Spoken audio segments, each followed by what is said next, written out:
आज की स्टोरी 1952 की बेहद चर्चित कहानी अलवंदर हत्याकांड की है। ये केस बहुत ही चर्चित और सनसनीखेज केस रहा है। एक समय अलवंदर केस के ऊपर दूरदर्शन पर एक कार्यक्रम बनाया गया था। कहा जाता है कि कार्यक्रम ठीक तरह से नहीं बनने के बावजूद भी लोगों ने खूब देखा था। ये कहानी उस समय की है जब चेन्नई का नाम मद्रास हुआ करता था। 1952 का साल था।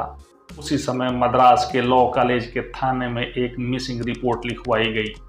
ये रिपोर्ट एक महिला द्वारा लिखवाई गई थी। उसका कहना था कि उसका पति अलवंदर 28 अगस्त के दोपहर से लापता है। अलवंदर वर्ल्ड वार के समय मद्रास के पास अवाड़ी में ब्रिटिश सेना के हेड ऑफिस में सब डिविजनल ऑफिसर के पोस्ट पर कार्यरत था। बाद में वह सेना से समय से पहले ही अवकाश ले ली थी। रिटायरमेंट के बाद वह कारोबार करने लगा। अलवंदर माटी सेट्टी समुदाय से आता था। सेट्टी समुदाय तेलुगु हिंदू वैश्य समुदाय में आता है। उस समय भारत में प्लास्टिक का बिजनेस की शुरुआत हो रही थी, तो अलवंदर ने ब्रिटिश सेना से रिटायरमेंट के बाद प्लास्टिक का धंधा शुरू कर दिया। अलवंदर की शादी हो चुकी थी, उसके 2 बच्चे भी थे। इसके बावजूद भी अलवंदर के कई महिलाओं के साथ प्रेम प्रसंग भी थे। उसकी छवि एक दिलफेक आशिकी थी। 42वें के पड़ाव में भी वह हमेशा सज संवर के रहता था। अट्रैक्टिव दिखने के लिए अच्छे कपड़े पहनता था और अपने ऊपर सेंट की खुशबू लगाता था। देखने में वह बहुत आकर्षक तो नहीं था, पर उसके व्यक्तित्व में कुछ ऐसा था जिससे वह लड़कियों को अपने तरफ खींच लेता था। अलवंदर ने हिंदू होते हुए भी अपना खतना करवाया था। उसका मानना था कि इससे सेक्स लाइफ मजबूत होती है। इन सब के अलावा अलवंदर एक नशेड़ी भी था। वह काम उत्तेजना के लिए अफीम का नशा करता था, जबकि कुछ लोगों का कहना था कि उसको अस्थमा की बीमारी थी। इसीलिए अस्थमा से राहत पाने के लिए वह लगातार अफीम का सेवन करता रहता था। बाद में अलवंदर ने साड़ियों के कारोबार में भी अपनी हाथ आजमाई। उसने अपने साथी बिजनेसमैन MC कुंदन चेट्टी की मदद से मद्रास में ही एक दुकान खोल ली थी। कुंदन चेट्टी मद्रास के एक मशहूर कारोबारी थे। कुंदन चेट्टी के मद्रास में ही जेम एंड को के नाम से एक फाउंटेन पेन की दुकान। ये दुकान अभी भी जॉर्ज टाउन में है। फाउंटेन पेन का उस समय बहुत ही डिमांड हुआ करता था। लोग महंगे कीमत देकर कुंदन चेट्टी के दुकान से फाउंटेन पेन खरीदते थे। कुंदन चेट्टी ने अपने दुकान के सामने उसके साड़ियों के दुकान के लिए थोड़ी जगह दे दी थी। इसके बदले में अलवंदर भी जेम एंड को के लिए सेल्समैन का काम कर दिया करता था। अलवंदर अपने ग्राहकों को किस्त पर भी साड़ियाँ बेचता था, जिसकी वजह से उसके दुकान पर ग्राहकों की भीड़ लगी रहती थी। उसके दुकान पर ज़्यादातर ग्राहक महिलाएं होती थी। अलवंदर अपने दुकान पर आने वाली महिलाओं को अपना फरेबी इसके जाल में फांस लेता था। वह लड़कियों को महंगे साड़ियाँ या फाउंटेन पेन देकर अपने झांसे में ले लेता था। जो लड़कियां साड़ियाँ लेने के बाद जो समय पर किस्त नहीं दे पाती थी, तो बदले में उन्हें हमबिस्तर होने को कहता था। अलवंदर का किस्तों वाला ये धंधा महिलाओं को फंसाने का जरिया था, जिससे कई औरतें उसकी जाल में फंस गई। एक बार अलवंदर ने अपने को असली मर्द बताते हुए अपने एक दोस्त से बताया था कि वो 400 से ज़्यादा महिलाओं के साथ संबंध बना चुका है। अलवंदर को रोजाना एक ही काम था। वह हर रोज जेम एंड को में काम के लिए जाता था, फिर दोपहर में खाना खाने के लिए अपने घर आता था, फिर दोबारा वह दुकान जाने के बाद रात्रि में ही लौटता था। लेकिन 19 अगस्त 1952 के दिन रूटीन से कुछ अलग हुआ। रोज की तरह सुबह 28 अगस्त 1952 को दुकान पर तो गया, पर खाना खाने अपने घर वापस नहीं आया। यहाँ तक कि वह रात्रि में भी अपने घर नहीं लौटा। अलवंदर जब घर नहीं लौटा तो उसकी पत्नी परेशान हो गई। वह जेम एंड को के मालिक कुंदन चेट्टी के पास चली गई। उसने कुंदन चेट्टी से बताया कि मेरा पति घर ही नहीं आया। कुंदन चेट्टी भी उसके बात सुनकर हैरान हो गए। 29 अगस्त 1952 को वो अलवंदर के पत्नी के साथ पुलिस स्टेशन जाते हैं और वहां अलवंदर के लापता होने की मिसिंग रिपोर्ट लिखवाते हैं। इसके बाद पुलिस अपने जांच में लग जाती है। इस केस को थानेदार रमाथा अय्यर देख रहे थे। पुलिस कुंदन के जेम को दुकान पर पहुंचती है और वहां लोगों से अलवंदर के बारे में पूछताछ करती है। दुकान के कर्मचारियों ने बताया कि अलवंदर दोपहर में ही यहां से निकल गया था। इसके बाद वह दुकान पर वापस आया ही नहीं। उन्होंने पुलिस को एक और बात बताई कि अलवंदर दोपहर से पहले एक औरत देवकी मेनन से बात कर रहा था। इसके बाद पुलिस देवकी मेनन के बारे में खोजबीन करने लगती है। अलवंदर के लापता होने की खबर अखबारों में भी छपवाई गई। साल 1920 के दौरान भारत और श्रीलंका के बीच एक रेलगाड़ी चलती थी। ये गाड़ी बोट मेल और इंडो सिलोन के नाम से जानी जाती थी। ये गाड़ी मद्रास से धनुषकोटी तक चलती थी। फिर वहां से सवारियों को सिलोन यानी श्रीलंका भेजने के लिए एक बोट दिया जाता था। 19 अगस्त 1952 को यही गाड़ी यात्रियों को लेकर धनुषकोटी की तरफ ही जा रही थी। जब से यह गाड़ी मद्रास से खुली थी तब से तीसरे डिब्बे में यात्री बहुत परेशानी में थे। यात्रियों की परेशानी के कारण था मांस की सड़ान वाली गंदी सी बदबू जो सहन नहीं हो पा रही थी। परेशान होकर उस डिब्बे में बैठे यात्रियों ने टीटी को बुलाया और टीटी को एक हरे रंग का लवारिस बक्सा दिखाया। उस बक्स से खून रिस रहा था और सड़े मांस की दुर्गंध आ रही थी। जैसे ही तमिलनाडु के माना मदुरई स्टेशन पर गाड़ी रुकी, टीटी ने पुलिस को डिब्बे में बुला लिया। पुलिस आई और संदूक को खोल कर देखा। उस संदूक में एक आदमी को काट कर बंद कर दिया गया था। कपड़ों के नाम पर सिर्फ पैरों में जुराब और कमर में एक धागा बंधा हुआ था। सबसे हैरान करने वाली बात तो ये थी कि उस लाश का सिर नहीं था। पुलिस ने और जांच की तो पता चला कि उस व्यक्ति का खतना किया गया था। उसके बाद पुलिस ने ये अनुमान लगाया कि ये लाश मुस्लिम की है। पुलिस ने लाश को पोस्टमार्टम के लिए भिजवा दिया। पोस्टमार्टम रिपोर्ट आई तो पता चला कि लाश कोई 25 या 26 साल के युवक की थी, जिसके छाती के बाईं तरफ गहरे चोट के निशान थे। इसके बाद लाश को दोबारा से जांच के लिए मद्रास के फोरेंसिक लैब भेज दिया गया। इधर जॉर्ज टाउन में पुलिस लगातार लापता अलवंदर को तलाश रही थी, पर उसका कुछ पता नहीं चल रहा था। इधर इंस्पेक्टर रमाथा अय्यर लगातार अलवंदर केस को देख रहे थे। इसी बीच उन्हें भी इंडो सिलोन ट्रेन में पाई गई लाश की खबर मिली। अलवंदर के गुमशुदगी के केस में ज़्यादा मसरूफ होने की वजह से वो उधर ध्यान नहीं दे पाए। जल्दी ही इंस्पेक्टर अय्यर ने उस देवकी मेनन का घर भी खोज निकाला, जिसके बारे में जेम एंड को के कर्मचारियों ने बताया था। पता चला कि देवकी मेनन अपने पति के साथ रायापुरम में रहती हैं। वे तुरंत देवकी के घर पर छापा मारते हैं। घर के दरवाजे पर ताला लगा हुआ था। पड़ोसियों से पूछताछ से पता चला कि देवकी के घर टी नारायणन नाम का एक नौकर था। पुलिस उसे भी खोज निकालती है।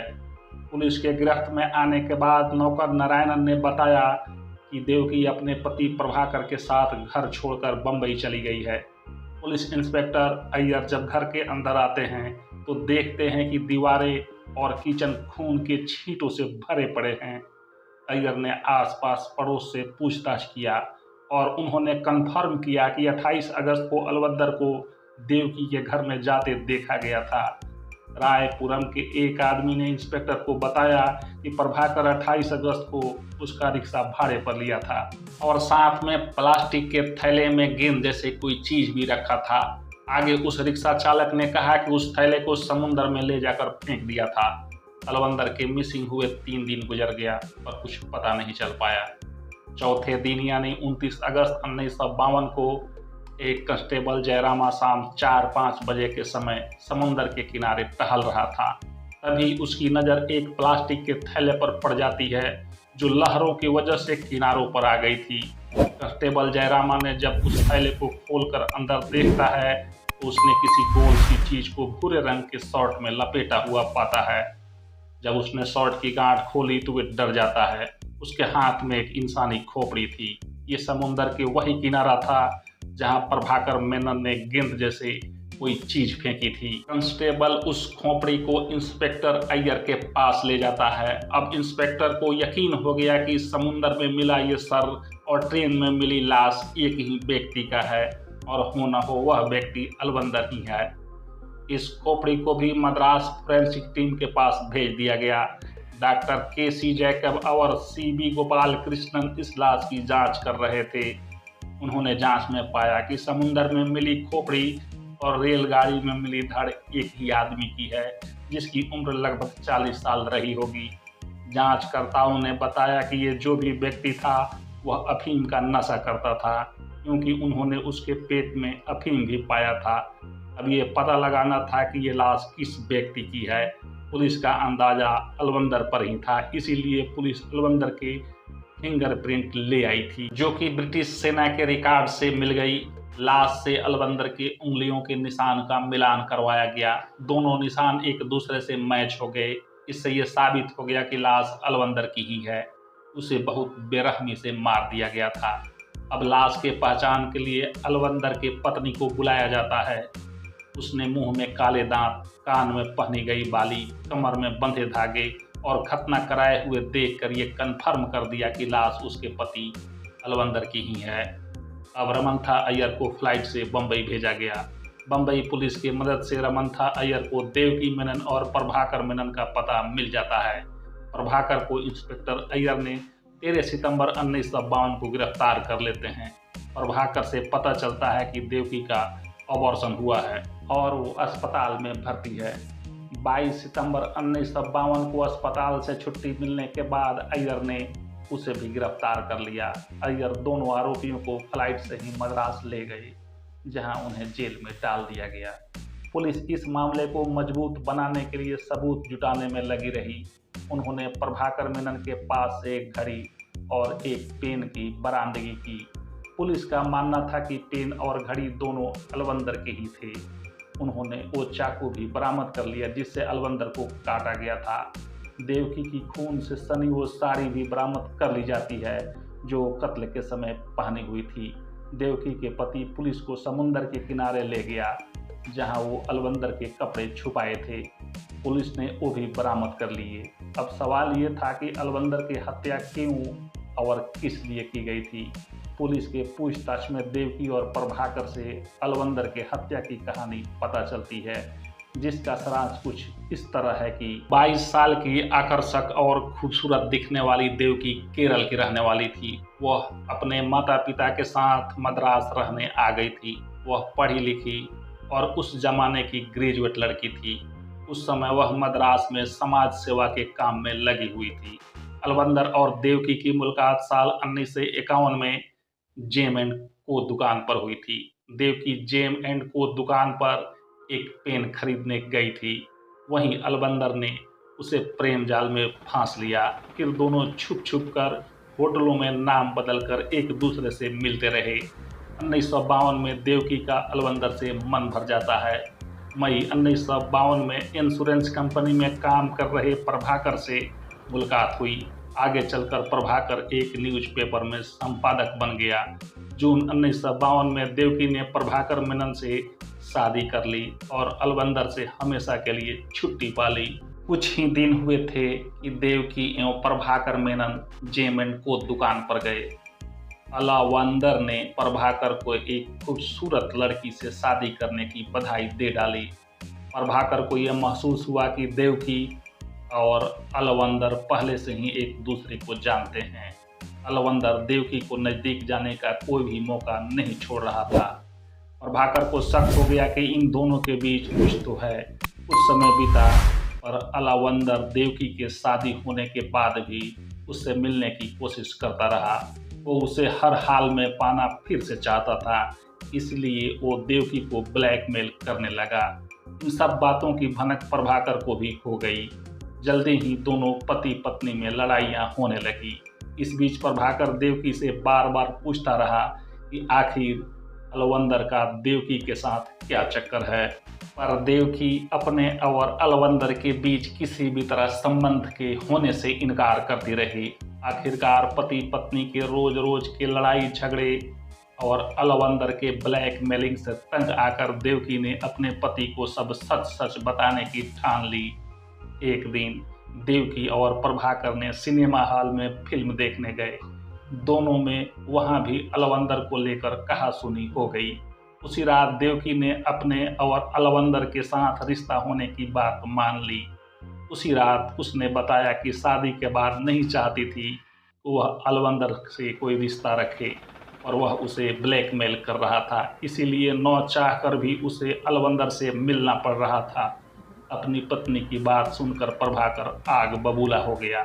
दोनों पति पत्नी फिल्म छोड़कर सिनेमा हॉल से बाहर निकल गए। अपनी पत्नी की कहानी सुनकर प्रभाकर अलवंदर से बदला लेने का योजना बना डाला। घर पहुंचने पर उसने अपने पत्नी देवकी से कहा कि किसी भी तरह तुम अलवंदर को अपने घर बुलाओ ताकि वह उसका अच्छे से खातिरदारी कर सके। देवकी और प्रभाकर की यह बातें उनके नौकर नारायणन ने भी सुन ली, जो उस समय सोने की कोशिश कर रहा था, जो आगे चलकर यह बात पुलिस को भी बताई। देवकी ने वैसा ही किया जैसा उसके पति ने कहा।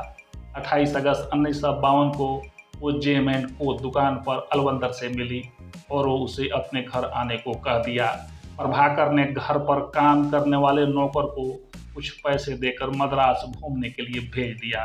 उधर अलवंदर खुशी में झूमते हुए 28 अगस्त 1952 को देवकी के घर पहुंच गया। घर में देवकी को अकेला पाकर उसने अलूल जलूल हरकतें शुरू कर दी। घर में छुपे प्रभाकर जैसे ही ये अलवंदर की दुष्टता देखी, वह अलवंदर के सामने आ जाता है।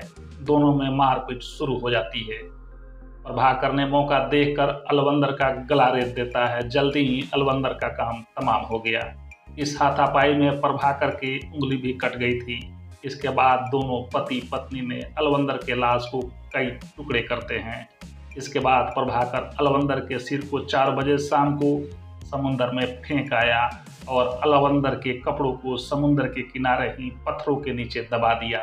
शाम 5 बजे के करीब प्रभाकर ने एक बड़े हरे रंग के संदूक खरीदकर घर ले आता है और दोनों पति पत्नी ने धड़ के टुकड़ों को उसी में ठूस देते हैं। इसके बाद प्रभाकर उस संदूक को लेकर रिक्शे से स्टेशन पहुंचता है। फिर एक कुली से उस बक्से को इंडो सिलोन ट्रेन के सीट के नीचे रखवा दिया। कुली की नज़र उस संदूक पर लगे खून पर पड़ी तो प्रभाकर ने उसे झूठ बोल दिया कि बक्सा उठाते समय उसकी उंगली कट गई थी। जैसे तैसे प्रभाकर उस बक्से को उस ट्रेन में रखवा कर घर भाग गया। उसके बाद 29 अगस्त 1952 को अलवंदर के पत्नी ने अलवंदर के लापता होने की रिपोर्ट लिखवाई। उधर देवकी और प्रभाकर मद्रास छोड़कर बंबई भाग गए। तो इस तरह दोनों पति पत्नी ने बदचलन अलवंदर को ठिकाने लगा दिया। पुलिस ने इस केस में संतोषजनक काम किया था। बहुत कम संसाधनों के होते हुए भी आरोपियों को पकड़ लिया था।